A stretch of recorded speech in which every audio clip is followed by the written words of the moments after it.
welcome onto Zoom. Welcome to our contributing members. This is, of course, the Live with Nassim Q&A.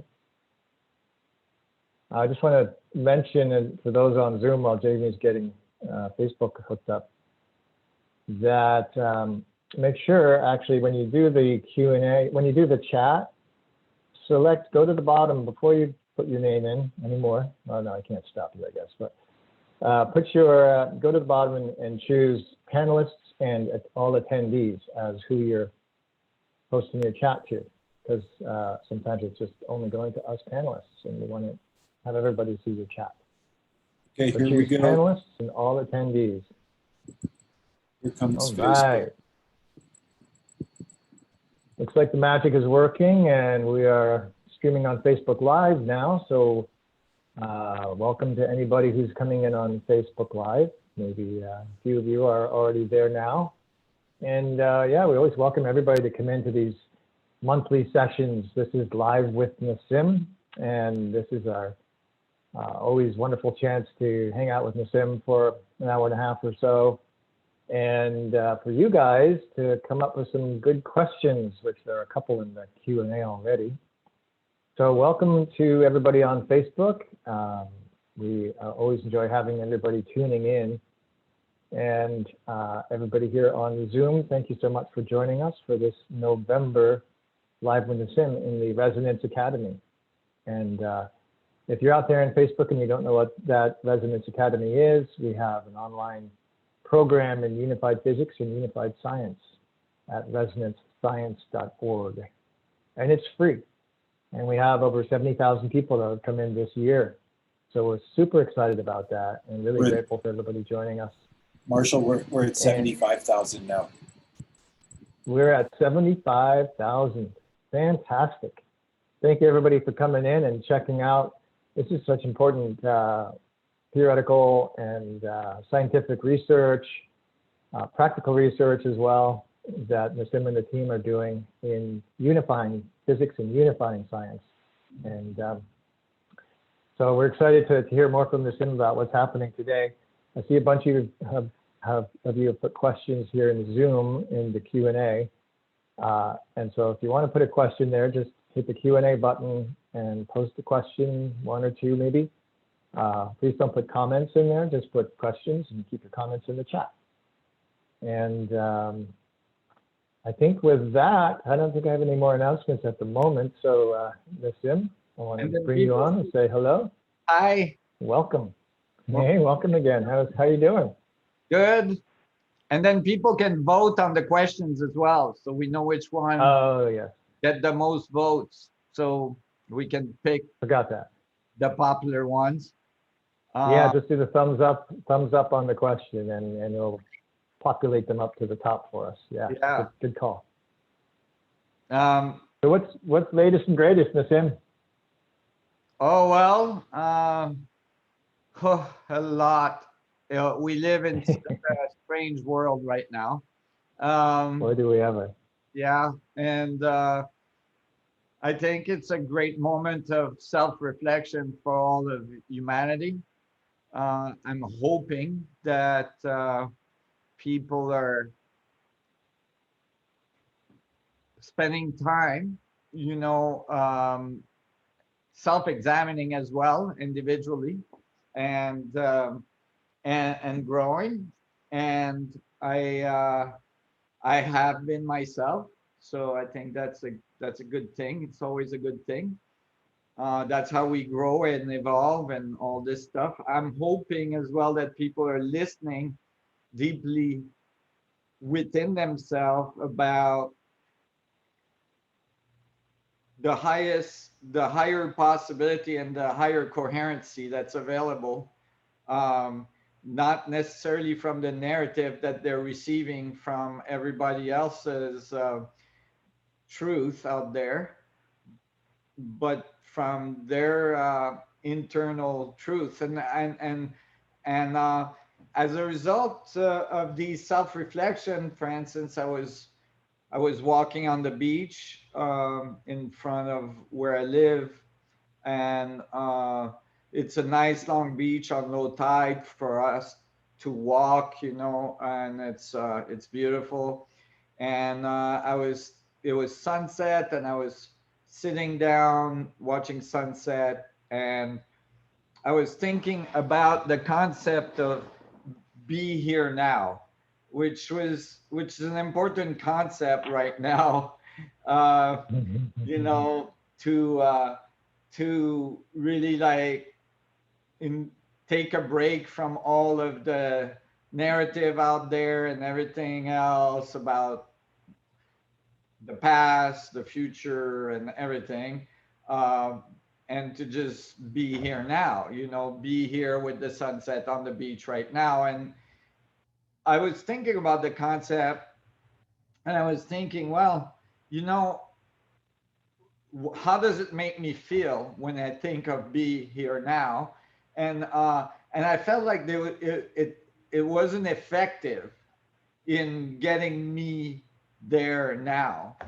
And I was trying to figure out why. And you know, because whether it's like a equation or a concept or philosophical concept or whatever, I run it through my feeling body, you know, to feel how it feels. And you know, an equation is a language, and the concepts in philosophy is another, but it's relating a concept. And is it accurately relating a concept? Is it inaccurately relating a concept? You know, whether mathematically or conceptually, or at least in the conceptual notion, is it how does it make me feel? And I felt like it wasn't doing the job. In fact, thinking of be here now made me stress about trying to be here, and I couldn't figure out why. And I was thinking, well, maybe it's because what does that mean here, right?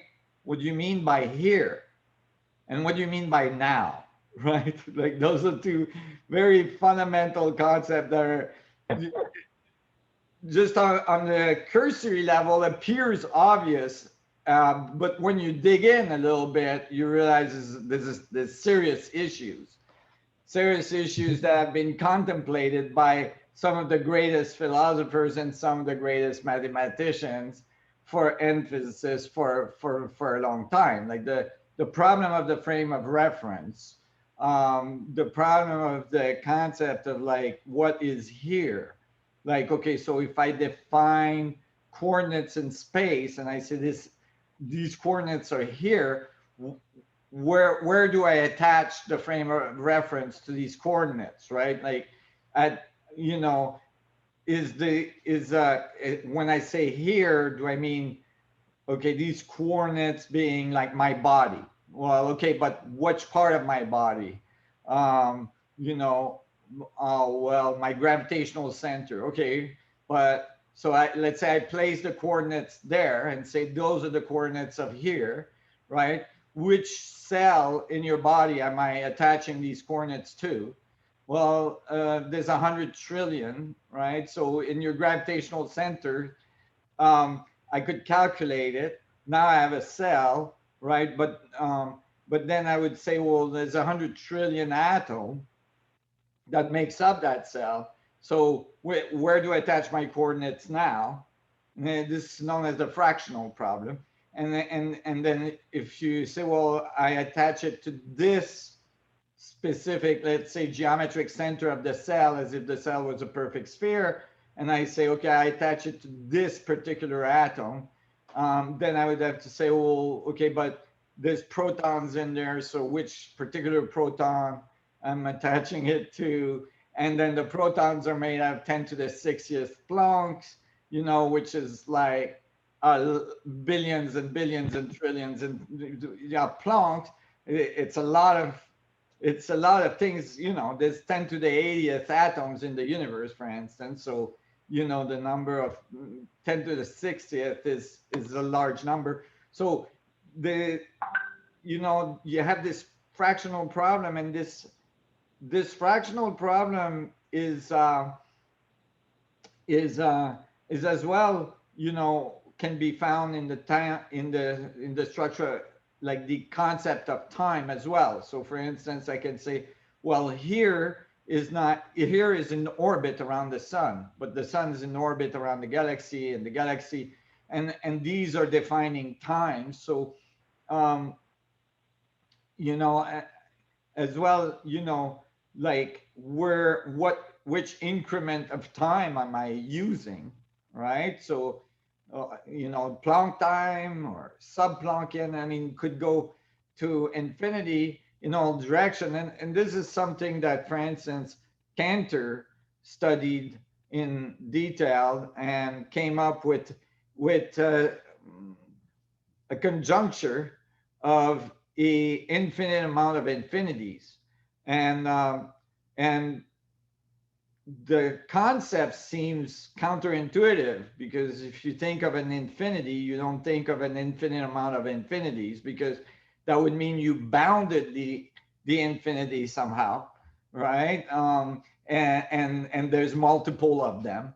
Of course, in the time of Cantor, fractals hadn't been invented, or at least discovered, I'm sorry. And there was concepts of fractals already at the time, but they came from other sources. For instance, ancient civilizations and had concepts of fractals. You can find them in the Egyptian and the Greek mythology and so on. I mean, you can find the concept, but the idea that they be an infinite amount of infinities seem counterintuitive. However, from any bounded surface, you can infinitely divide inside in fractal structures, as we know. And you could think of every boundary as being infinities in infinities in infinities and so on. So you could have an infinite amount of infinities, right? Which is basically a description of a fractal.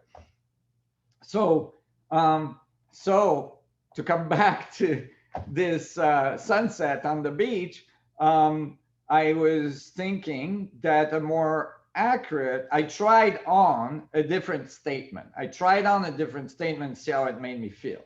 And I tried a statement that was more like, be everywhere at every time. And,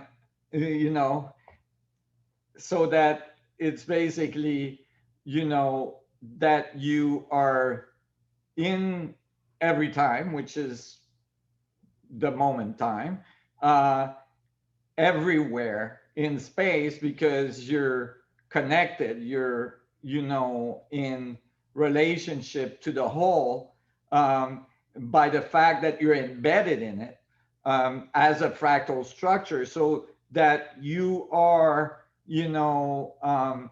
part of this network. And that, so I tried it on, and basically I felt like I could integrate, be everywhere, better than I could integrate trying to be in a specific place. In terms of my awareness. And that might sound bizarre. However, I've been thinking about this for a long time, and maybe it's because of the way I think about it. And so I have to like find a qualifier for this statement, which has to do with, like, maybe it could be like,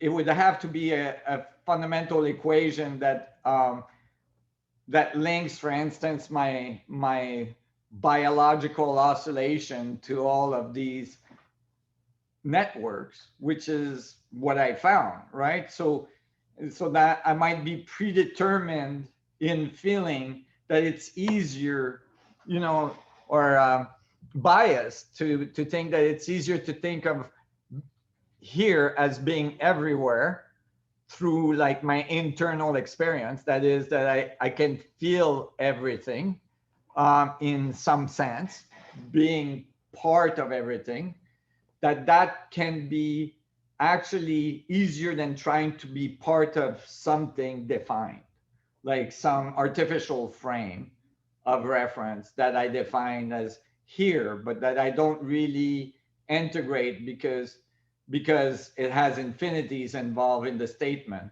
that I don't integrate. So to bring the infinities out of the statement so that it becomes, you know, an awareness, I thought was really important. So that was my little rant. That's so great. A lot of people have really been enjoying you unpack a very fundamental question. And I think what came to my mind is, in a way, it's a both and, as typically is the case when we see the wholeness in it. You know, that there is the frame of reference, there is Nassim on the beach and the sunset, having this experience in that here, while then I found it very intriguing that you could not land that in your feeling body, and then when you went to be everything, then I can imagine, and I've had the same experience where the feeling body goes, yeah, that's more like it, you know, that's the more true state of who I actually am. Exactly. And it then felt integrate, and then you can integrate. Yeah. Yeah. And so then that probably in a way brought you more into that present moment of being on the beach and being, exactly, which was the goal of the whole operation, of being more comfortable, you know, and right. Instead of feeling constricted and defined in a way that is, as you so well know, in your intellect and in your feeling body and in your, you know, transcendent awareness, meditative states, that's actually what's real, you know. So to try to, that's really great. Right. Very cool. Which is what the statement is attempting to do, is to put you in that state, right? In that state of transcendence, you know. So if you're trying to achieve that, then you have to be very precise in the language you use, right? Because you want it to be really fundamental. Yeah. You see what I mean? Yeah, I think Ram Dass would agree with you. You know, he probably would write a book now called "Be Everywhere All the Time." Exactly. Which is a good thing. All right. If you're everywhere all the time, that means you got a pretty good awareness level, you know? Yeah. Well, and I think this just helps a lot in these times to bring that into our bodies so that we can help ourselves to release some of the might be felt as a constriction in some of these so strange times. Yeah. People are having good, funny comments and stuff. We have people from all around the world. Do you want questions? We've got votes. Do you want to, you want to just jump right in, or any little update on how it's going with the paper? I think people are probably, I know I am very curious to hear. The paper, close? Well, yeah. It's a long journey because it's a long paper. And, and you know, we're doing a lot of very deep level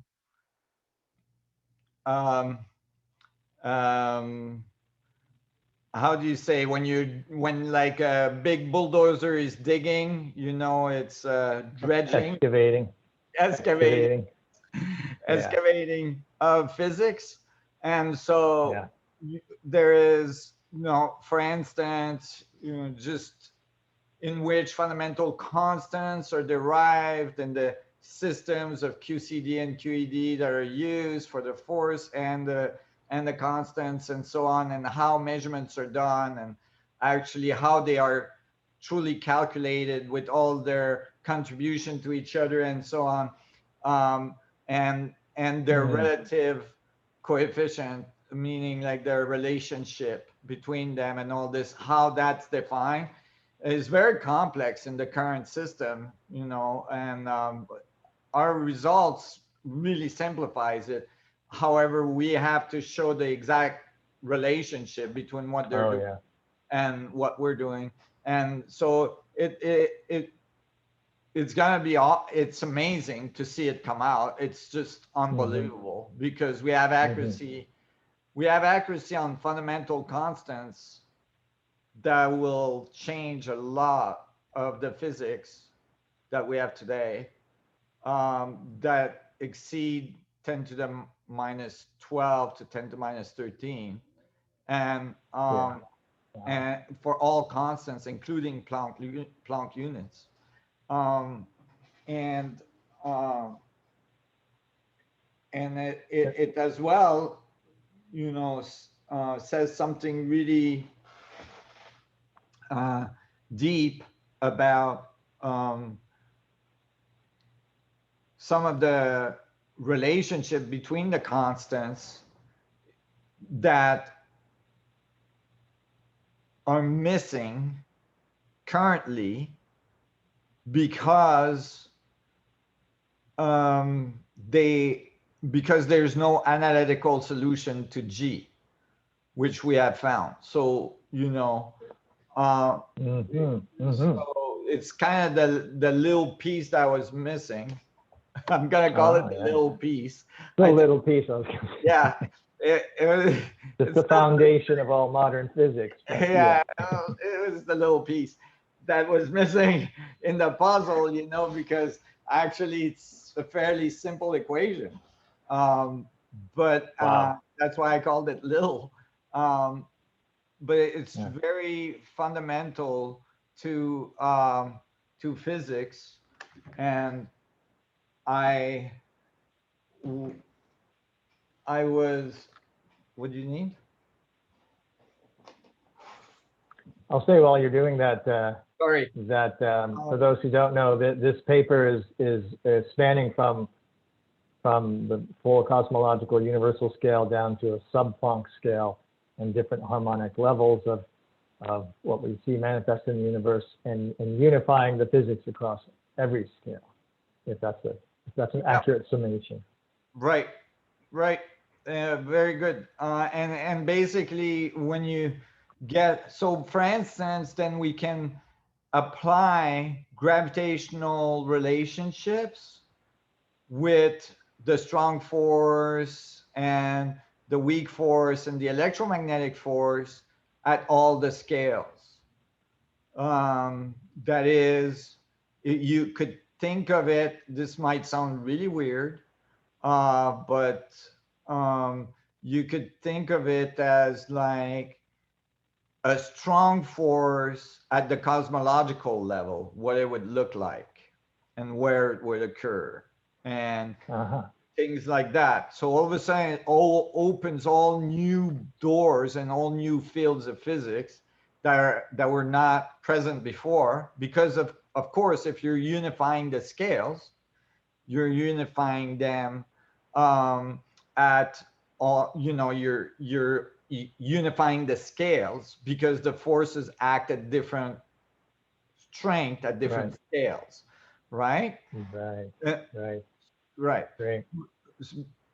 But that relationship between scale is not linear, meaning that, for instance, you can think of the strong force like inside the atom, right? Or inside, like near the nuclei of the atom, near the proton horizon, if you'd like. But you could think of it as near the horizon of a black hole as well, because that's there's a region in which the distance is very small, right? Relative to that horizon, right? So you can see, you can think of it as scaling the relationships more than a linear scaling of the forces. Again, it's a fractal perception of scale, not linear, but you're talking about qualities of these forces, and then you're seeing it repeating at different scales, and you can say, that's the same thing going on. And the equations are fractal equations, meaning they're so the algorithms that we can, I mean, it gets complex. I'm trying to keep it simple. You know, so you can imagine writing a paper like that takes a while, because it's it's um, it's all encompassing, and physics is large, and so you have to address many different deep level of physics, um, and make them relate to each other. And typically it would be published in multiple papers. um, but I am insisting on, it might be cut up later, but Right. I'm insisting on having the whole picture, um, Yeah. written and all clean, Yeah. All be, together. One whole. before publishing. So Great. because it's Okay, great.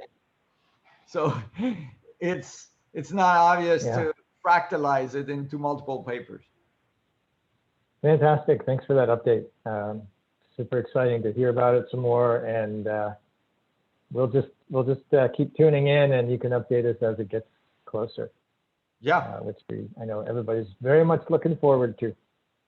All right. Well, we're going to switch over to the questions now, and again, if you want to post a question, there's probably 15 or 16 in here already. And then also use the thumbs up to vote questions up. And also I will bring the questioner onto the panel, and you're welcome to, if you don't want to talk or you don't want to be seen, you can not unmute yourself and not make your video, open your video. If you just don't feel like coming on, that's fine. But if you do, then turn your video on and then wait for the time to unmute yourself to talk. And also, it can get long to answer these questions. We want to try to get through them. And sometimes when we bring you on, it starts to get a dialogue going that can go on for 20 minutes or so. So I'm going to try to, just make that a reasonable time that we can get into a little dialogue and then move on to the next question, so we can see if we can get to a few more. Yeah. So here we go. You're gonna have to cut me off, because I start rambling. Well, yeah, you can ramble, and you do what you have to do. I just have noticed that sometimes the back and forth starts to go on and starts to go off into different subjects, and it becomes a conversation. And it's not that it's uninteresting, but we'll see. It's always been great. So. All right, first question from our trustworthy Jeff Colebrook, who typically has the first question up here. The subject is sound waves. I remember how Nassim would demonstrate with a device he made to show the difference between the simple two-dimensional sine wave and the three-dimensional reality in his lectures. John Stuart Reed was explaining how sound waves are more like bubbles expanding out, and with a simoscope can capture a cross-section slice of the bubbles and show it visually as a unique geometric cymatics pattern. Do you think that the arc crystal would have an effect on the coherence of sound waves in the patterns of the voices of people wearing the arc crystal, and could be demonstrated in water and sound cymatics patterns? Well, that's a great question. And it's funny because I just finished an experiment that does almost what is suggested there. I guess I've created the first human-made, not by Doug and Dave stomping on weed in England, crop circle. We buried arc crystal in a cube octahedron shape inside dirt, and we grew wheatgrass on it. And we had a control, and without the crystal, and it was a patch of 8 feet. It's a 4 feet radius, 8 feet diameter round patch. And we've done it in squares, we've done it in round and all this. And basically you can see the density, where the crystals are in the middle, the density, the grass grows first, and the density is very high. And then the density drops and the grass doesn't grow as fast. and then the density goes up again. Uh, and so you get like rings, like a bullseye being created. And it's very interesting pattern. And when the grass starts growing afterwards, it's literally like sound waves propagating. And when the grass grows afterwards, the grass that was in the region where it grew slower and where it seems like there was a knoll, and then again a ring and a knoll and then a ring. In the knoll part, when the grass grew, so the grass that was in the high density one were all straight, but the grass that grew in the knoll was growing sideways to actually make like, oh, Jeff, it's good to meet you. And it was growing, the grass was growing sideways and like making a spiral, as if there was a wind, but only in that corridor that was pushing the grass sideways. And since it was going around like this, some of the grass was growing away from the light, even, right? But still sideways. And so we got those ring structures that were very, reminiscent of waveforms. So basically, the crystal affects space-time in the same pattern as like compressive waves, or you can think of scalar component of wave emission. So it's not directional; it's scalar, but it's polarized, and it's very interesting. It's amazing. It's beautiful. I was trying to pull the images from it to see if I could show people the patches. That'd be great. Here, they're not the best. These just rough pictures we took from the laboratory. Let's see if I can share screen. Yeah. Can you guys see this? Wow. Yeah. So you can see the grass here. This is not when the grass is very grown yet in between, but you can see that it's laying down. And this is early time here. This is very like within a few days, first 2 days, 3 days, starts growing. Then that's in between. And so you can see it's like laying in the middle. There's like a little vortex where the crystals are, and it's going out, and then there's a higher density ring and then a lower one. Then I don't have the pictures right now when it's fully grown. You can see there's different levels of height as well.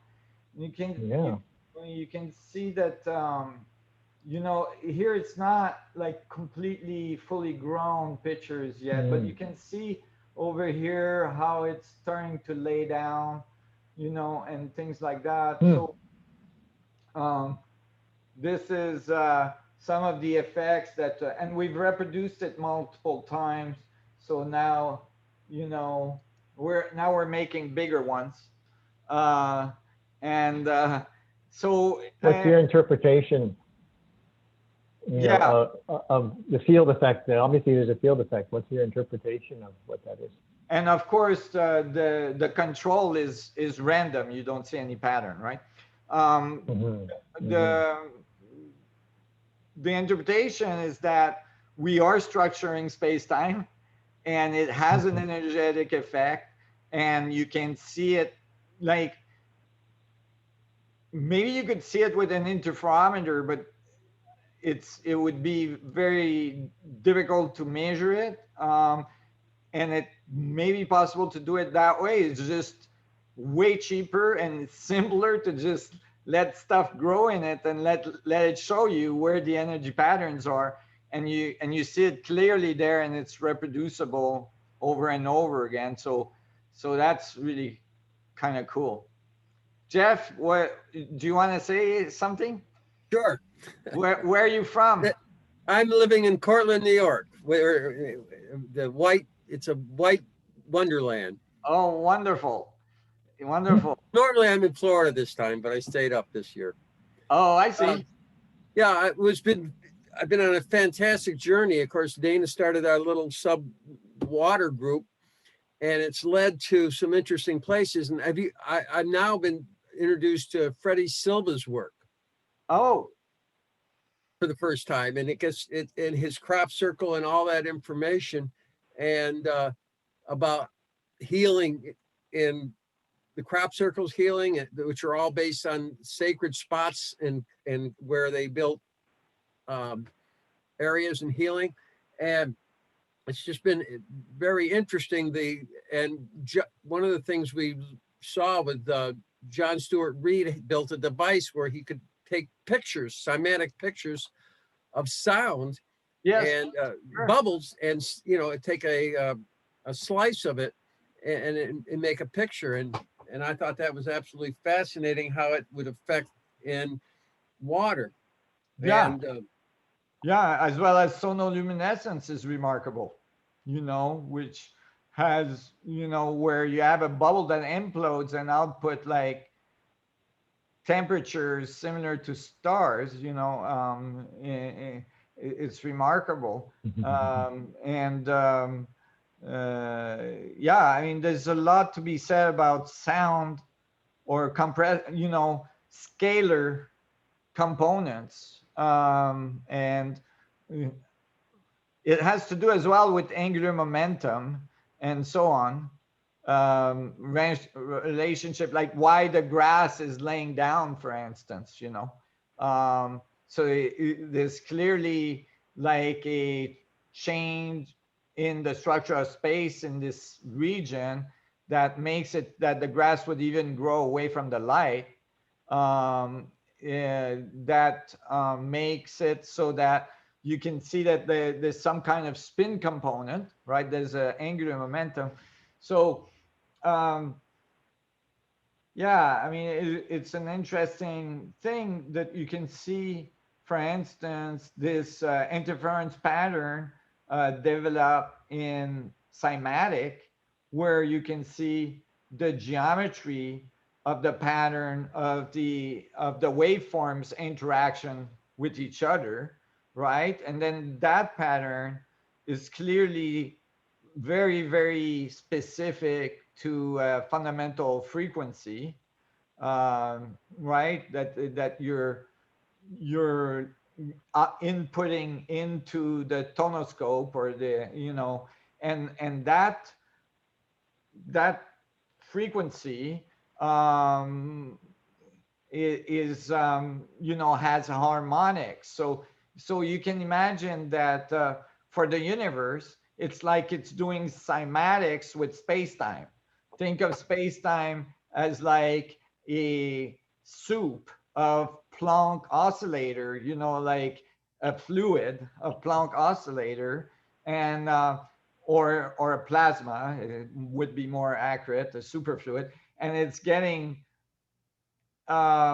waves are traveling through it, right? Compression waves are traveling through it, and they are producing lattices in the structure of space everywhere, one of which at certain frequency makes cellular structures, for instance, and biology.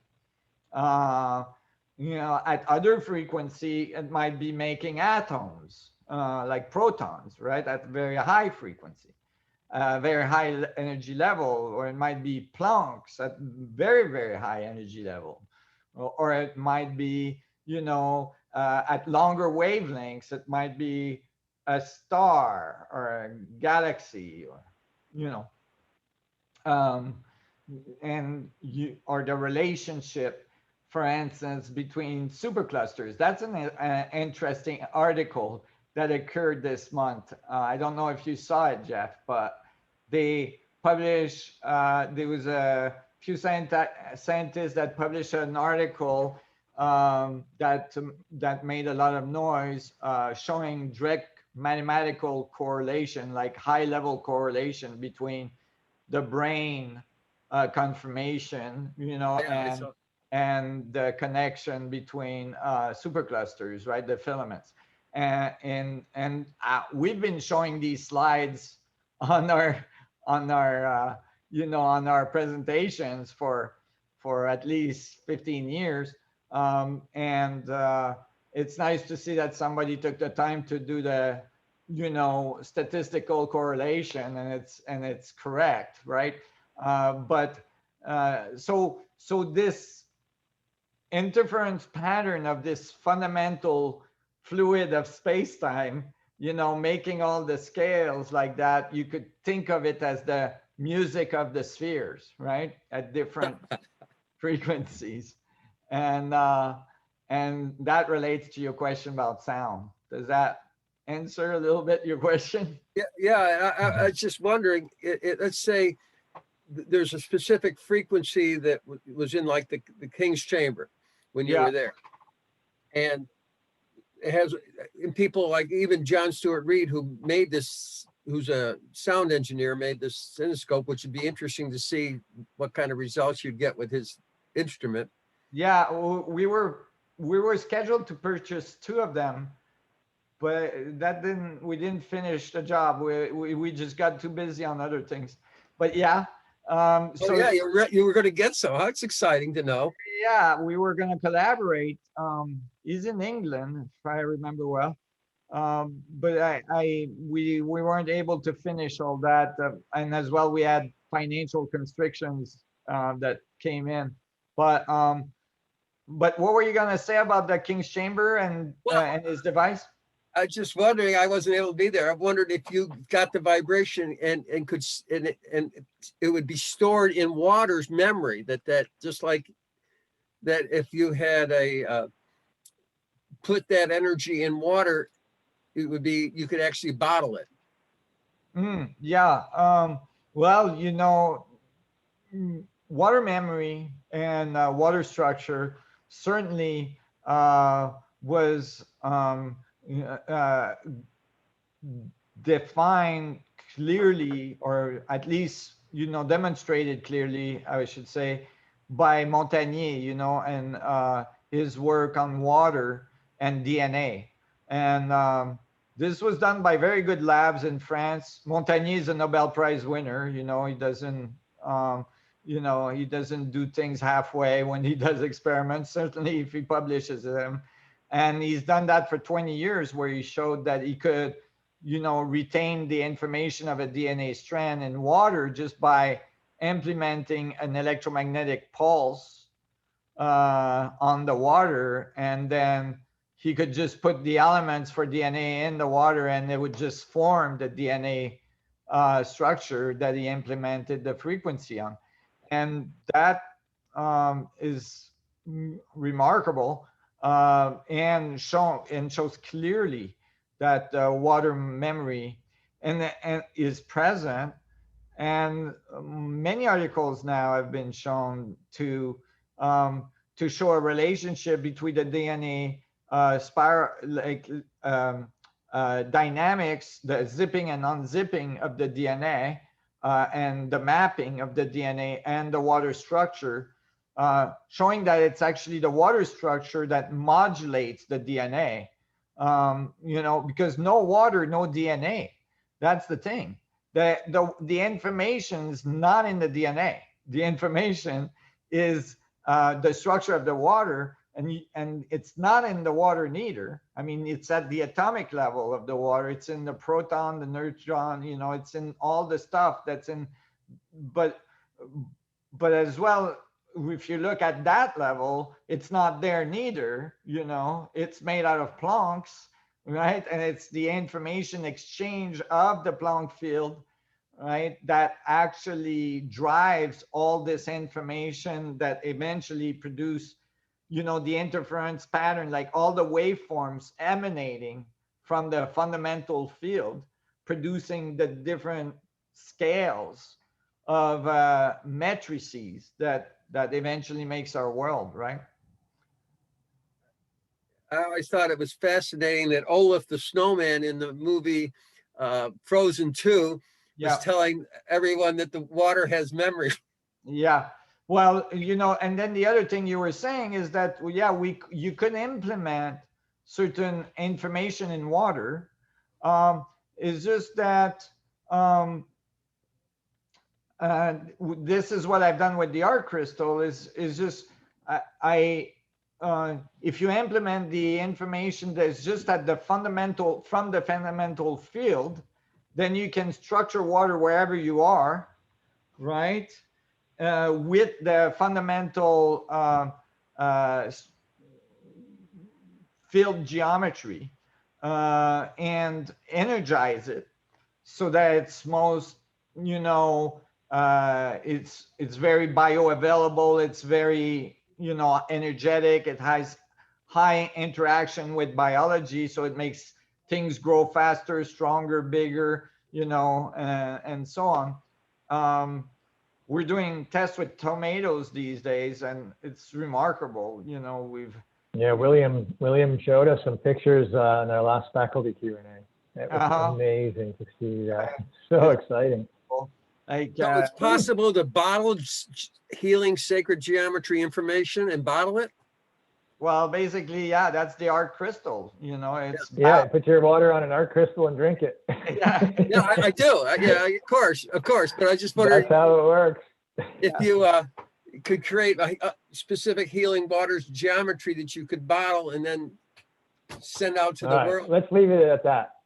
We'll leave it at that for today, Jeff. Yeah. Okay. Thank you, guys. Love and blessings. Oh, well. Love and blessings to you. Thanks for being here as always. Great. Yeah. All right, new product. We can just bottle the entire unified physics course and drink it. That would be good. Then people would have to read it. It would be good. People would be happy not to do, you know, module 3. Yeah, just drink this. All right. Next most popular question is one that has been asked a few times in the past from Lisa Picardi. We can touch into it for a couple of minutes here. What do you think the path forward for over Unity devices looks like? No. I wish I knew. Well, the path forward would be that hopefully the scientific, well, hopefully the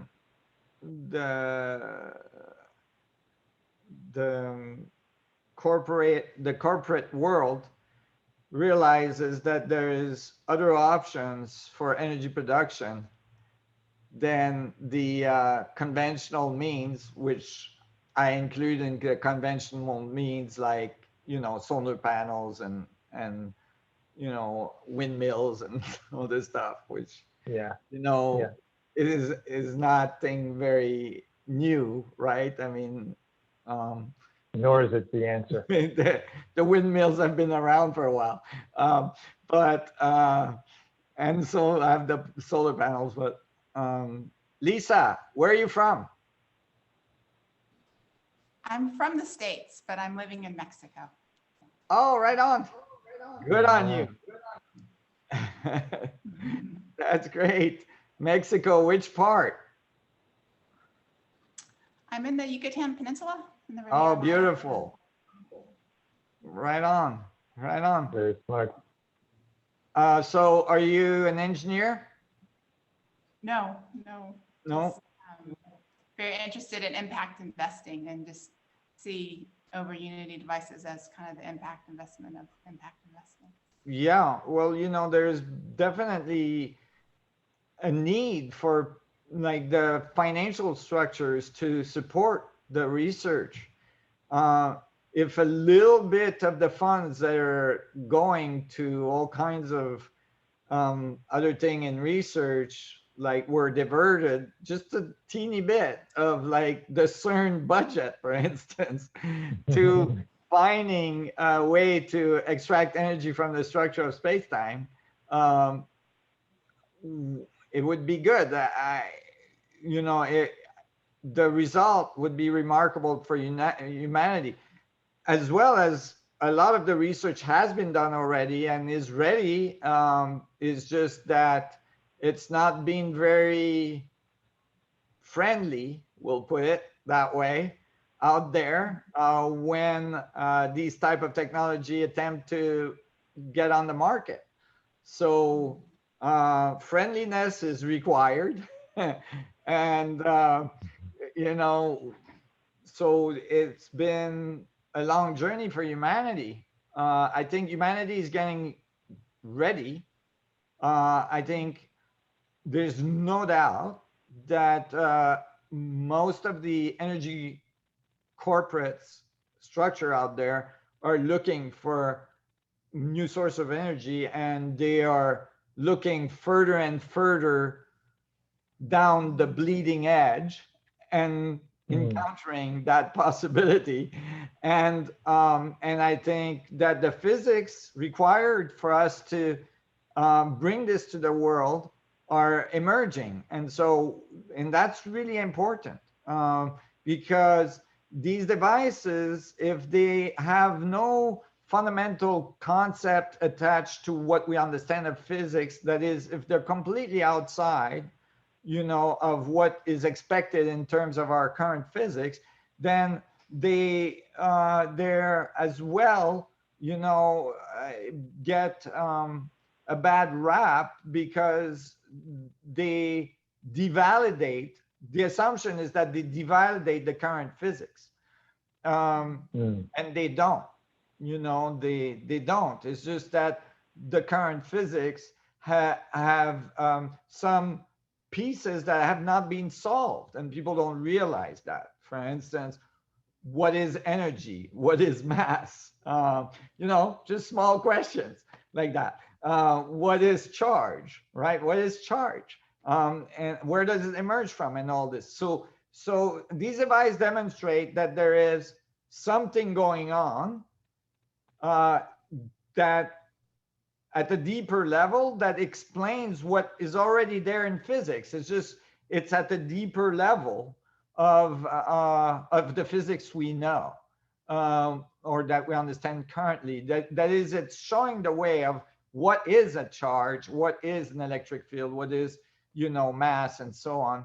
And so the physics has to come with it in order for it to like move forward, the path forward. For instance, for large investments to be, you know, bestowed on this type of research, it requires, you know, strong evidence, theoretical, even on the theoretical side, that it is a valuable path to explore. You know, so it's a complex problem, and certainly there's been a lot of lost of various opportunities to have this kind of technology because of the resistance of this transition in our financial structures. You know, energy in the world represent one of the most fundamental, you know, financial structure, and they and a change of any resources in that level of financial structures is a very deep change in our society. The good news is that we're in the middle of a really deep change in our society, and this new world that's emerging is requiring you know, a breakdown of the resistance to anything and you know, an increase in acceptance of new ways of doing things, and that's really good. So I'm pretty positive about the probabilities of this type of technology emerging in the next few years. And as long as the financial and political structure gets behind it. Very good. Yeah. It has to be in the right context as well, and, I mean, geographically, geopolitically and so on. So it has to have enough oomph behind it. That is, it have to have enough resources and support behind it so that it, can emerge like fully in the world. It can't just be that this garage inventor is selling devices to his neighbors, Yeah, it has to come up to scale. Right. Great, thank you for that. That's a good Lisa, question. yeah, that's great. Any comments on that? Lisa, go and visit the pyramids over there and the cenotes and all this stuff. Yeah, absolutely. Yeah. Lots to. Great, thank you for coming on today, Lisa. We appreciate it very much. Thank Enjoy Mexico. Thanks.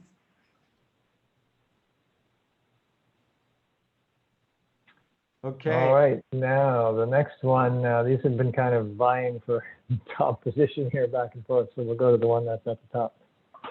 From PDX School of Shiatsu up in Portland.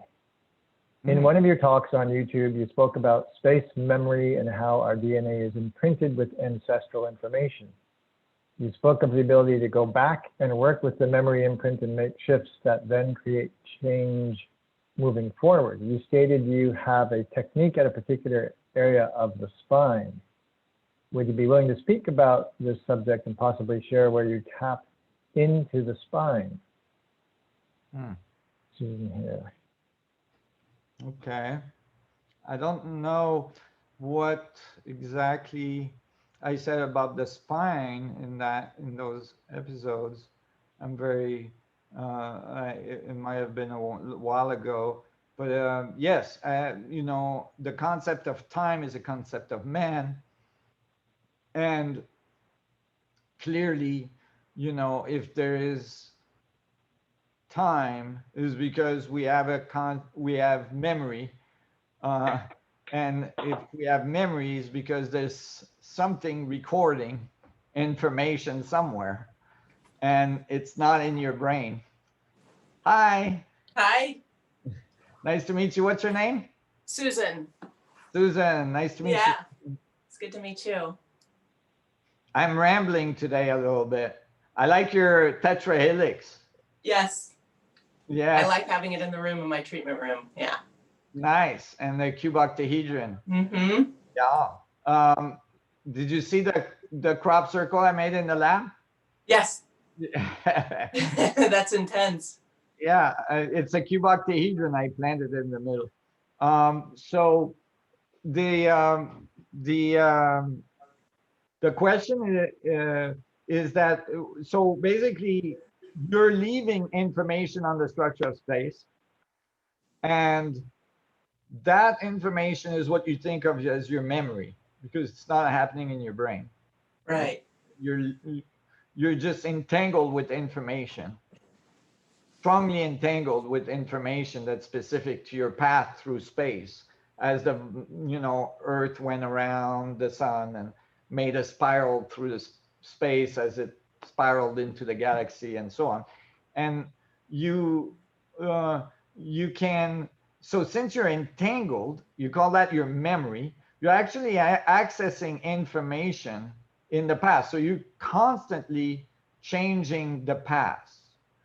I could go all kinds of ways with this. I even, like, you could, let's just mention this one because I haven't talked about it publicly very much. But for instance, you could say, I'm dividing 1 million cells every second approximately currently.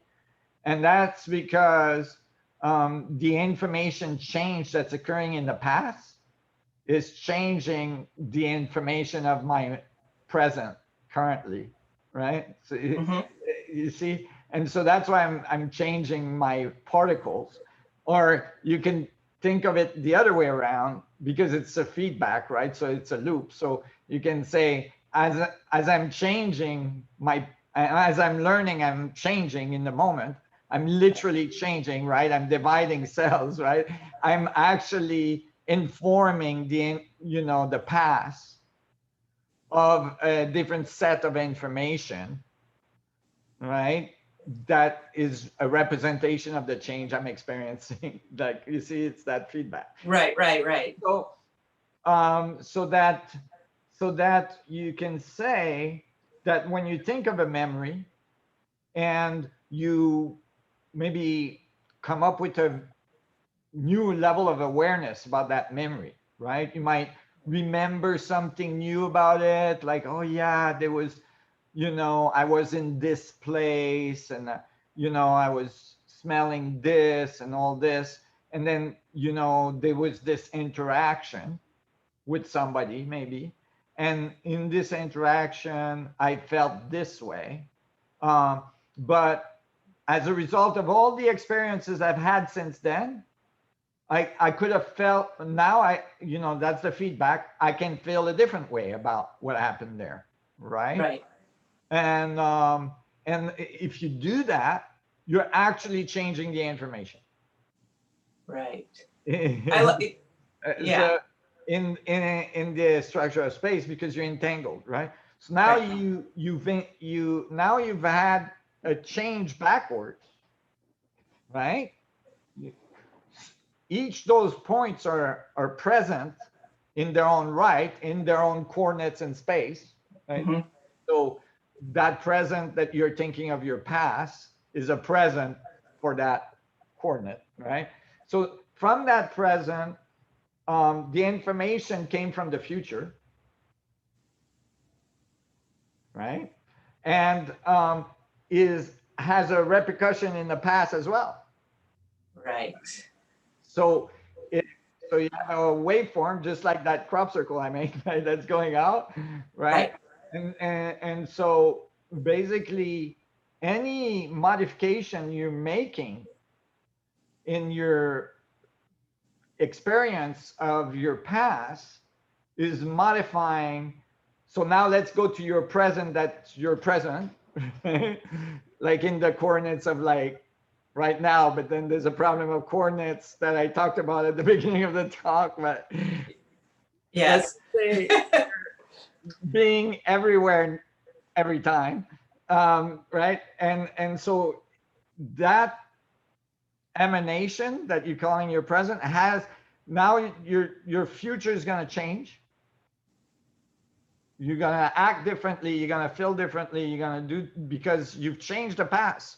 This is actually the source of the concept of psychiatry and psychology, like that by thinking of events that occurred earlier in your life and modifying how you feel about them, you can modify your present, the way you feel about things in general in the present, right? So this idea, now you said something about the spine, but basically, the spine is the antenna that is emitting and like receiving the information, right? That is a transducer, but not just the spine, all your bones, your whole body, the whole biology, all the electrodynamic,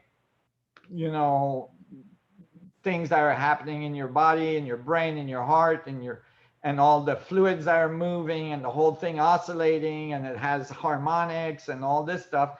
And so basically, you can have very deep, so you can imagine that you could do the contrary too. You could think of a forward movement, a forward time, right? A forward present. Mm-hmm. So another point in coordinates in space-time that is going to be a present, right? Now I could branch up many places again, but I'm going to like relate it to what I said earlier. And I can say, actually,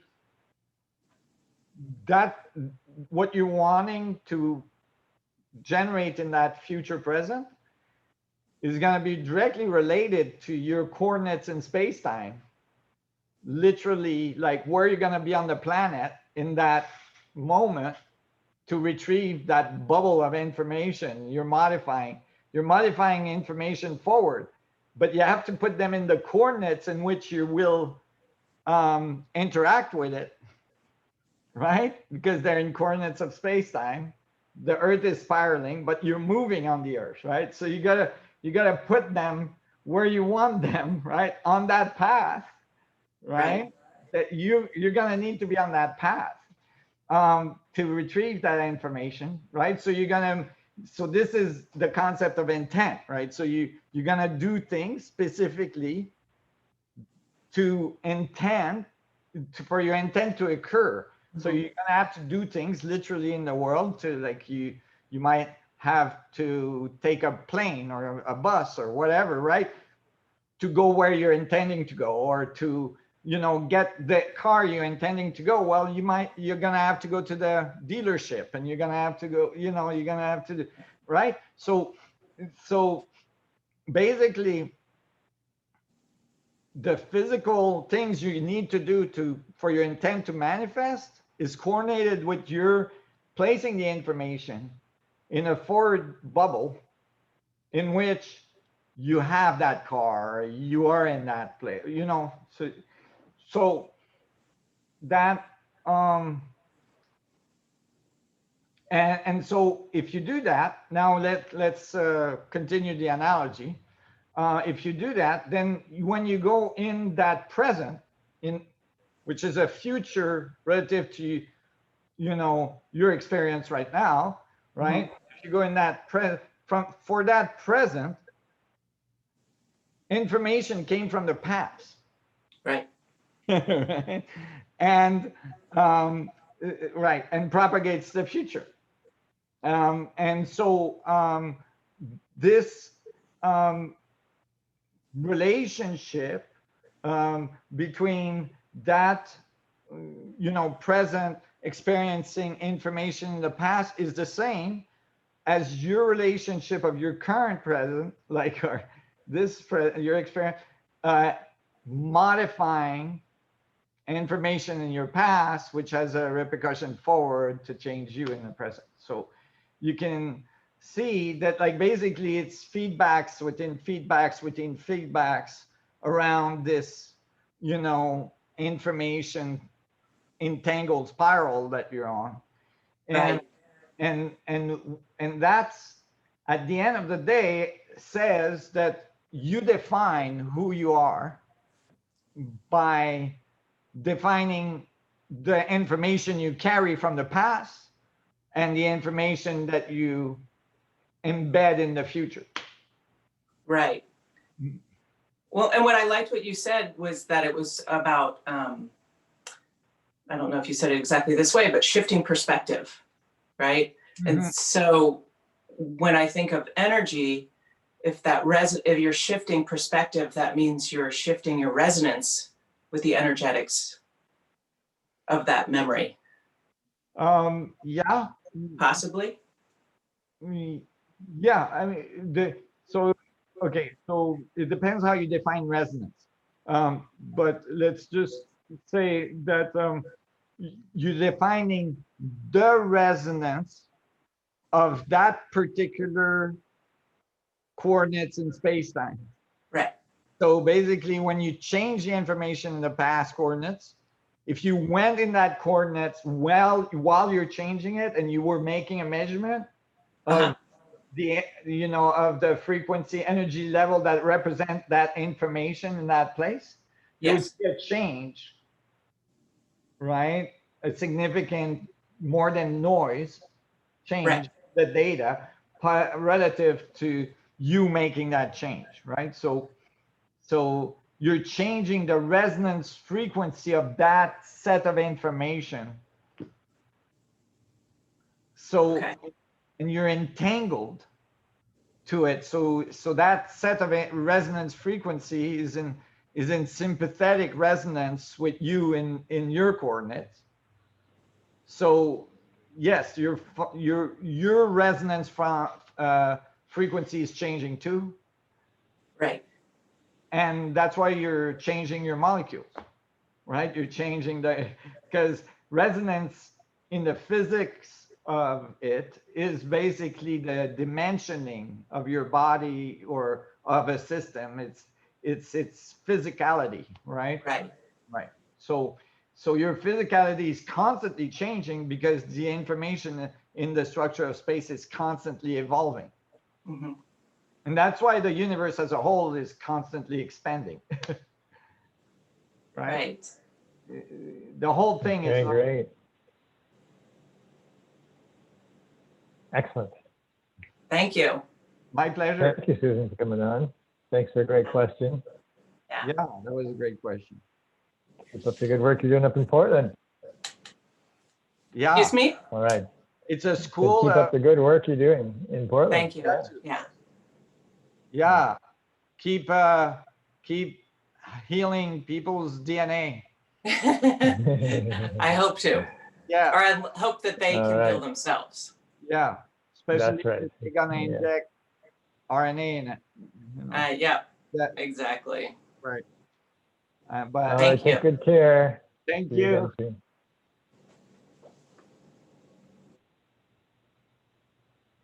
So, okay.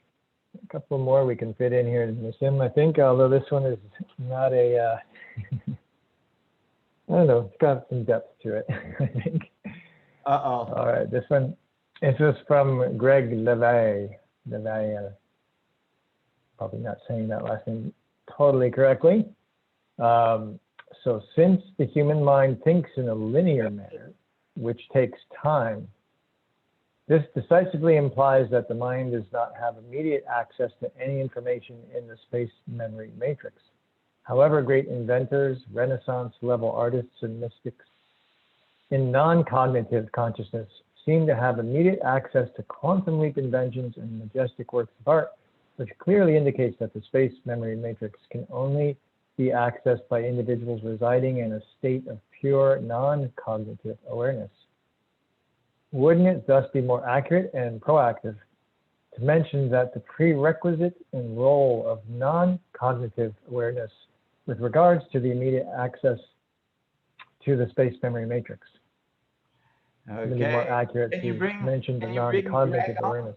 Can you bring I him will. Greg on, because this is a sensitive subject. And I don't want to irritate anybody. And so I want to have more clarification on what he means by non-cognitive.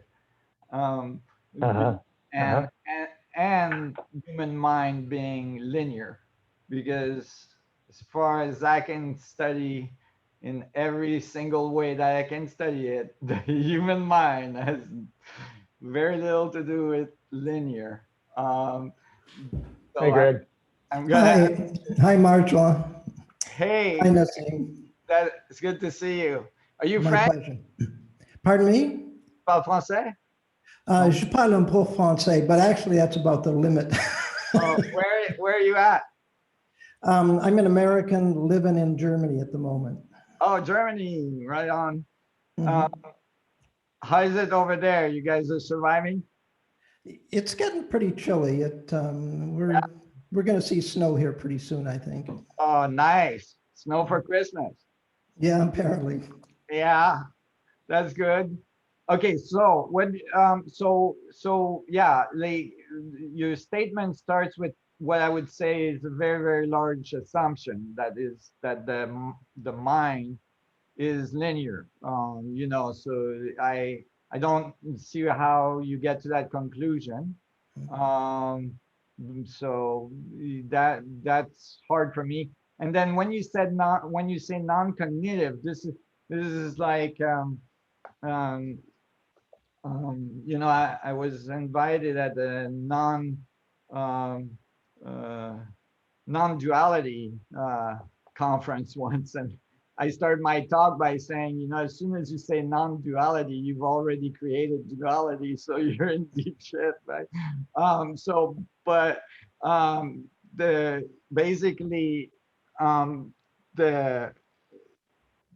non-cognitive would require that there is non-cognitive, Correct. meaning like the word wouldn't exist if there was such a thing, because Mhm. you wouldn't be able to define a non-cognitive, because you need cognition to write non-cognitive.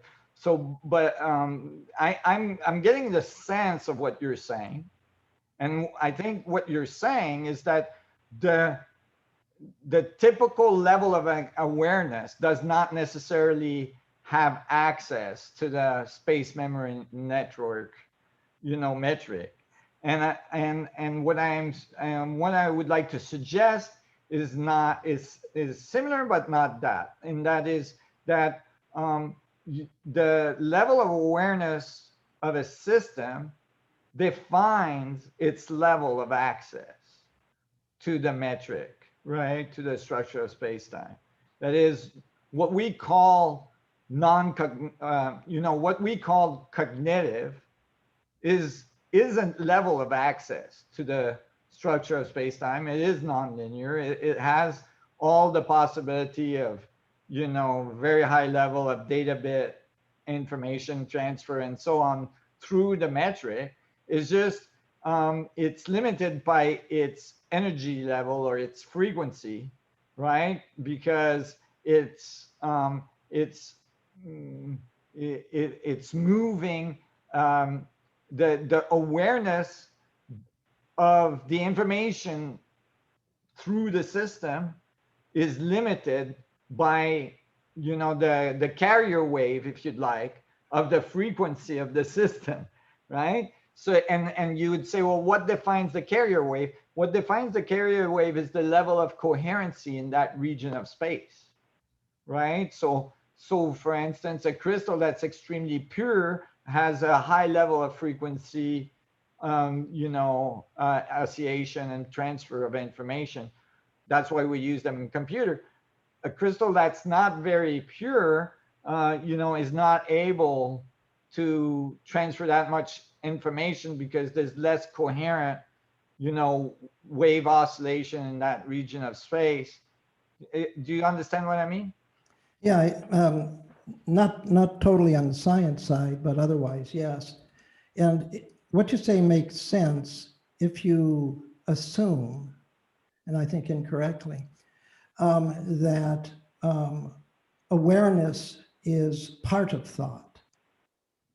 In other words, you can measure brain waves and you can track brain waves and you can make all sorts of assumptions in terms of the relationship of brain waves to electromagnetic patterns and energy waves and things of that nature. And you can even make some calculations in terms of the relationship and the math. But that's different from non-cognitive consciousness. And non-cognitive consciousness is pure awareness. You've already made an assumption I wouldn't agree with. You assume that those wave oscillation that we measure in the brain are the cognitive part of consciousness. And I would disagree with that. I would say that's the result of cognitive information moving through at the quantum level. So it's a residual effect, like the exchange you see in electromagnetic oscillation. That would be like saying that the antenna is, of a radio is the football game. No, the football game is something else, right? The fact that the antenna oscillates, yeah, well, that's a secondary effect that, the information moving through, that allows the information to move through. But you see, I don't make that distinction between cognitive and awareness, because awareness, cognitive capacities, even mechanical, have to do with awareness. That's why we have senses. But you can go beyond thought and you can still get things done. You can actually stay, Nassim, a lot of scientists don't understand this. I'm not saying you don't, but you can stay in states of pure awareness without experiencing a single thought, not just for minutes, not just for days, not just for weeks, but for months at a time. And the world will never know. Things will still get done because consciousness itself is self-organizing. Yeah, and will I automatically understand these get principles. things done.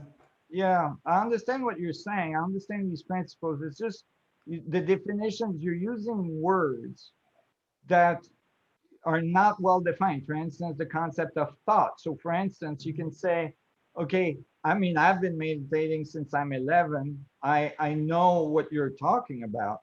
However, you know, I wouldn't be able to say that there's no thoughts. For instance, my heart, my breathing, my, you know, my cognition of my surrounding, all this stuff is all still there. And so you could say that's a level of thought that's happening. And you know, like this definition of thoughts is so you can say that you can be in a place in which maybe you could say that you could be in a place where in which all vector possibilities cancel out to stillness, right? And that stillness is what you're describing as a state of no thoughts. Okay, then, you know, we have mechanics to describe that. I can see that.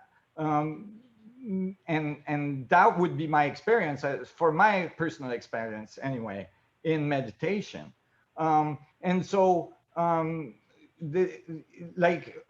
always very leery of making arbitrary definitions and distinctions between states or matter or anything else. You know, so because what I can see, what is my experience, what I can mathematically show is that it's just different state of information, different frequency of the same thing, you know.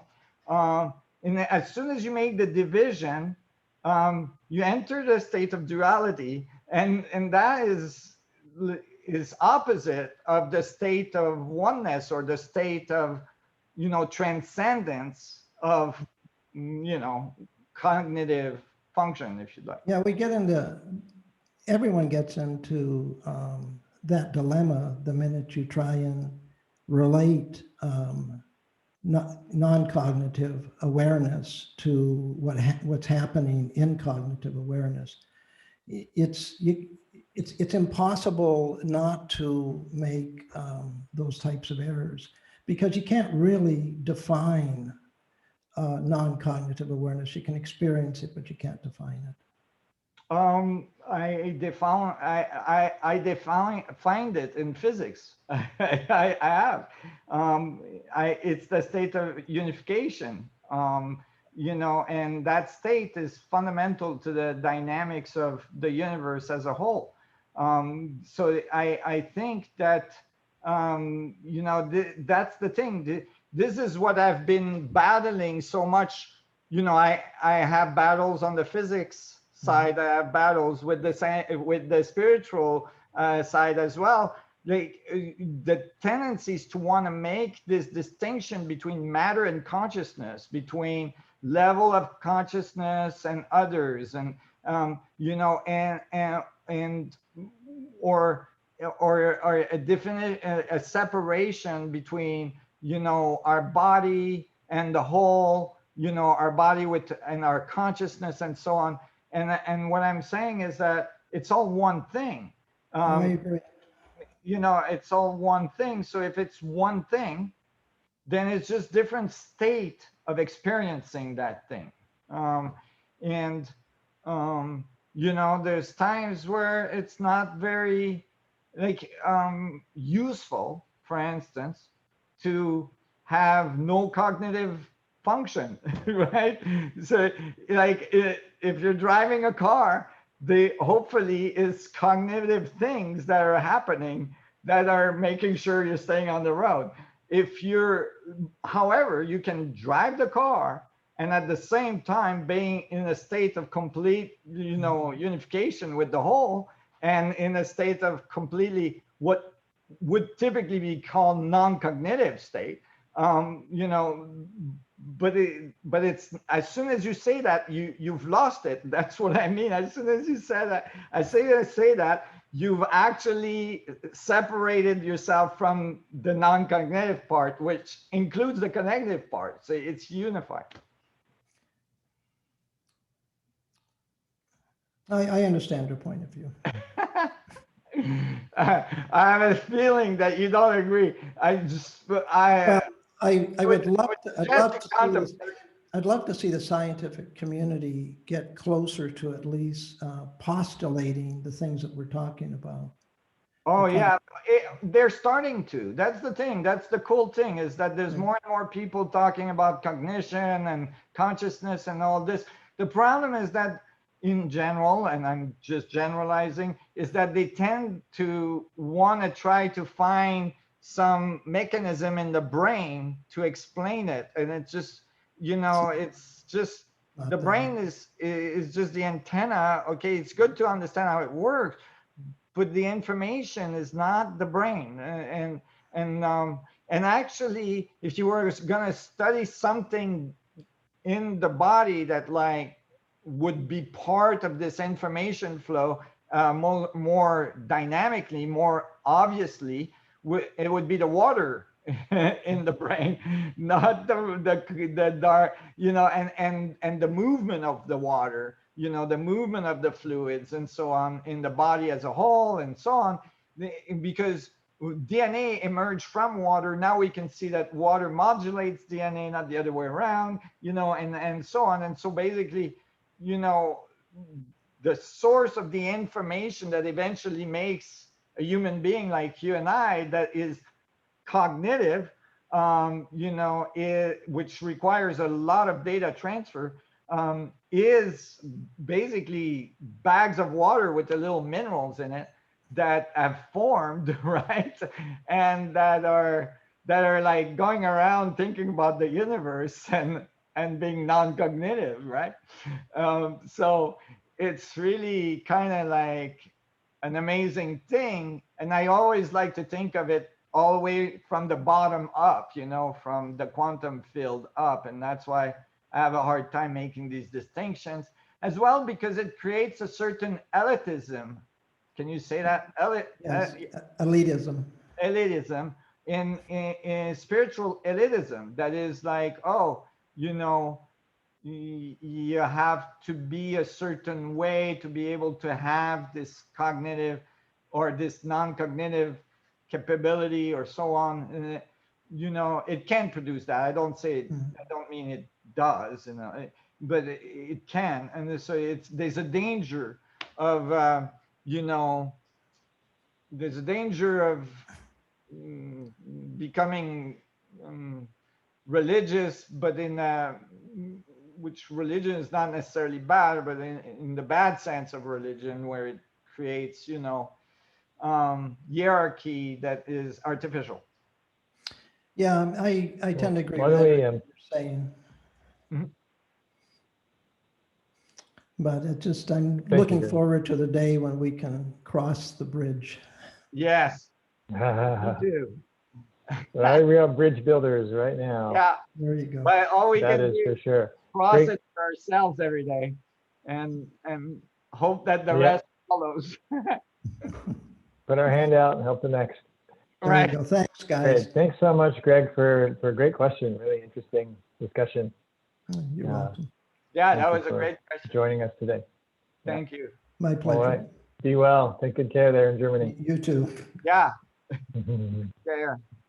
What a world we So live there's been, we're an hour and a half in. Do you want to leave it there or? Take one more, maybe. All right. I know that Mo is asking if you would do a meditation today, or there's another question from Joe. Which would Well, you like to do? let's just let people meditate on their own. Actually, it'd be nice after the call if you guys want to all meditate. Everybody that's on the call, that'd be great. We're non-linearly connected, but let's take this last few minutes to maybe the second question. Joe, what did he ask? Joe, yeah. says, can I ask about how a gravity drive and how the extension of life through the Planck field will need to be launched at the same time? I would like to ask more about his progress in controlling the gravitational field as well. So I think it has to do, I'll bring Joe on, but I think it sounds like it has to do with when we have gravity control and we have a gravity drive and we're going to go travel for God knows how long with not a planet with lots of food available in the supermarket. How do you do that? Okay, that's a good question. I'll bring Joe on.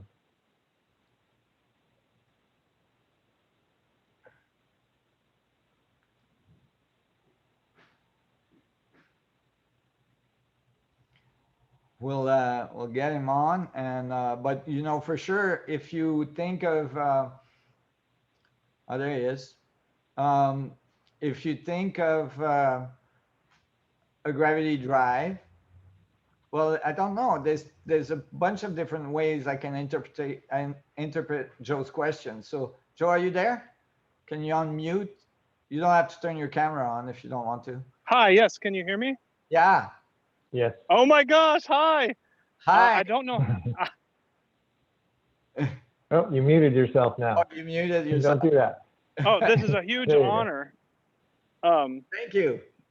You I can don't know undo if you your can video by hitting the video icon that has a red line through it, and that should open your video if you want. Yeah, then we can see you. I would love to. I didn't want to risk joining on my computer Oh, I see. and getting kicked off. I'm on my phone. Oh, I yeah. wish you could see we me. can hear you fine. That's okay. That's fine. If I figure it out. Where are you from? I'm in Washington State right now, but I lived for about a decade in New York, and then I have family in Texas, and I've been in San Diego for a little bit as well. Right now, I'm in Washington. I have been watching you, Nassim, for about a decade right now, and watching your videos, and I never thought I would have the opportunity to speak with you. It's great. And I would love to show my face, but I just don't know how. Oh, wait. Just press on that. Yeah, there you go. We can see you, brother. Yeah. Wow. This is amazing. I'm sorry, I don't want to take much of your time. I know you're very busy. And why your hairs are Well, it's a staying. great question. It is because you're under the high wire tension, the high tension wires there. Oh yeah. Static electricity. It makes it to where I look like I have more hair. I don't want to take up much of your time. Can you hear me well? Yeah. Good. It's fine. So I see you going through the physics and pulling the thread of a sweater, and it unraveling. And so you're kind of with the science, like there's no end. It's infinite in every direction, philosophy in every way. So, but for me, my priority would be this gravity drive. And once we get that, once we can jump off the stars, then life becomes incredibly precious, the most precious thing anywhere. So for me, launching both the art crystal or however you want to resonate with the Planck field to extend our life needs to be launched at the same time as this power to direct the galaxy, the motion of the galaxy. Right. And so I want to ask you about that, and I also ask you about your progress with your experiments with the gravity field. If you're able to, have you had any success? I know last I heard you were doing something with in a crystal ball. You were capturing. What were you capturing? Plasma. Ion. Plasma. Yes, you were capturing plasma. Yeah. In order to do that. So I just want to know more about that. Okay. So, the thing is, as I've discovered by almost error, is that when you try to do a gravity drive, or when you do a gravity drive, you're modifying the structure of space-time in such a way that it improves the energy level for biology around it. Because it produces coherency of information. It's like a high density region of information. So and you can see it in the natural world, right? Where there's a large gravitational field, like a planet, there's a possibility for complex systems to evolve into life, for instance, right? And it's part of a complex system that involves the sun, right? Because without the sun, it wouldn't happen, and involves the galaxy, because without the galaxy, the sun wouldn't be there. And you can go down the rabbit hole or up the rabbit hole, whatever you want to think. But basically, when you make a gravity drive, you increase the coherency in that region of space, which is the arc crystal technology. Oh, so it's like two birds with one stone. That's right. So it comes wow. together. So it's nice, life extension and health and so on. Clearly, the body is an electromagnetic structure.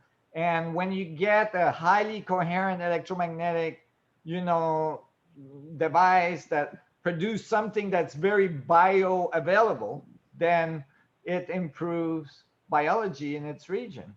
And as I was saying multiple times in this call, water is the source of that biological coherency.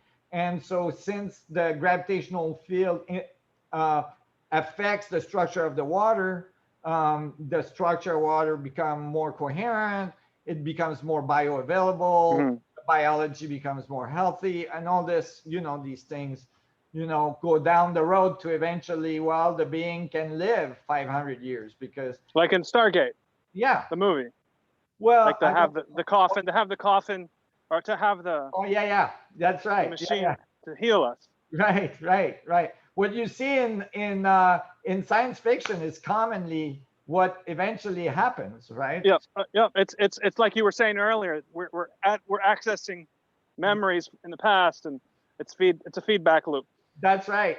Yeah, exactly. And we're putting bubbles in the future, even globally, right? So I mean, if the gravity drive is this close, like what do we do? Like, it seems like there's nothing else anybody should be focusing on.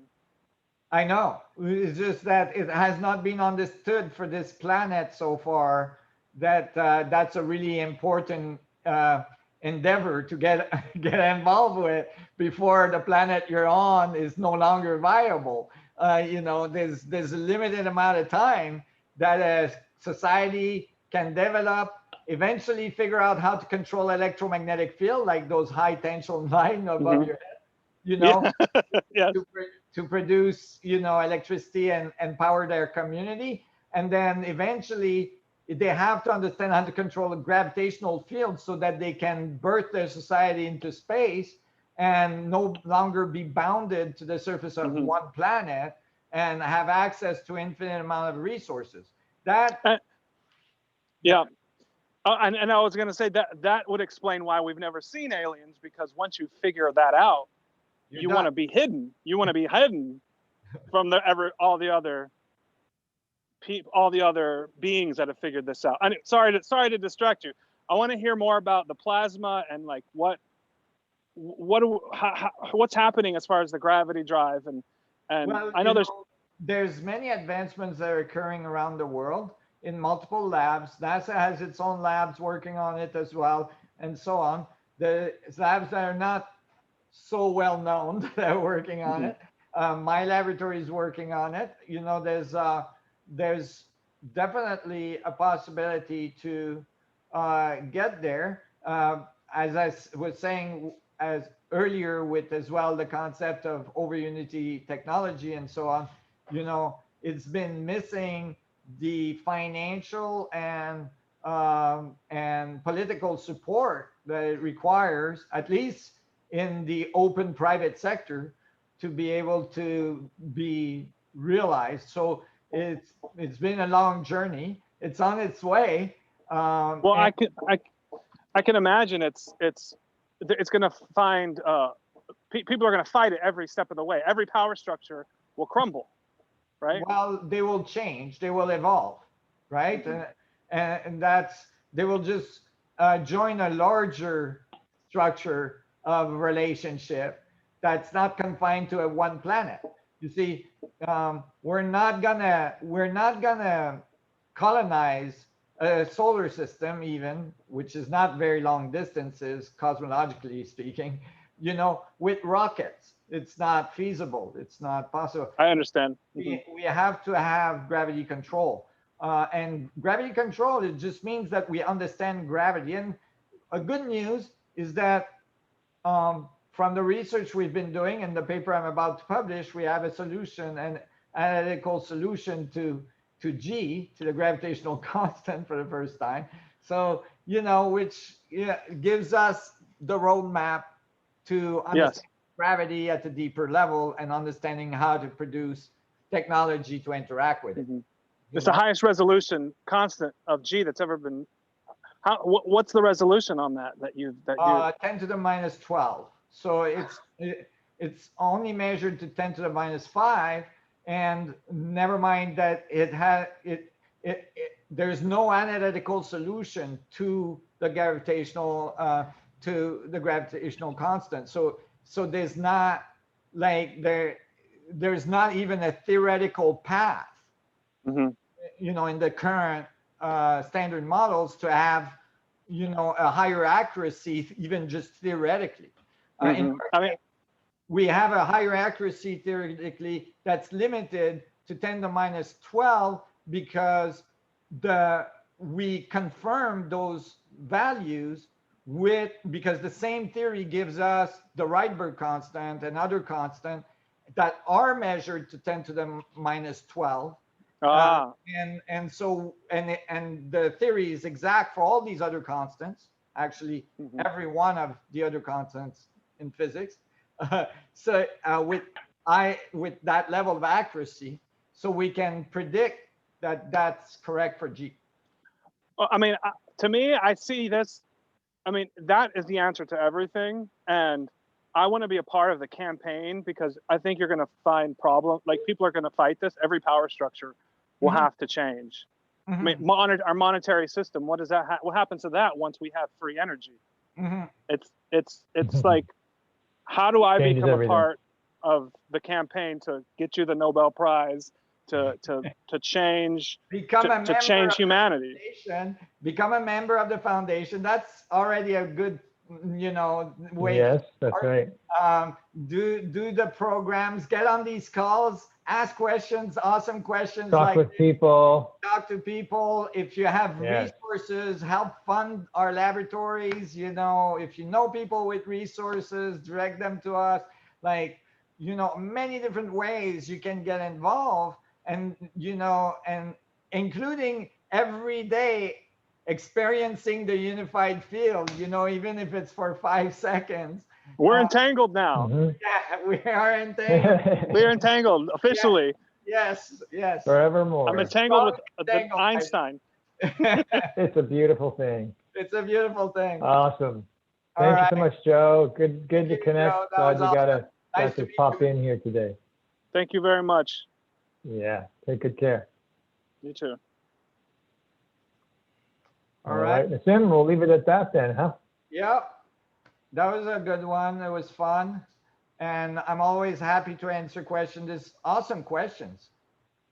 Yes, that was a interesting variety. And yeah, I mean, there's a whole bunch that are all interesting, of course, and so many more to go, and some good fundamental physics questions. And one of these, maybe next time or coming up soon, we'll focus on some of the fundamental physics questions. That always helps clarify. Yeah, that's great. We could have like some themes, you know, that we can have the questions pointing towards, and then we can, you know, explore more deeply certain regions. Probably a good idea, you know, to actually do one focused on the physics, because there's 75,000 people that came into the program, and you know, there's some unpacking to do of basic concepts, and so maybe we can orient in that direction either next time or the one after that. Yeah, that's great. Yeah, let's do that. Yeah.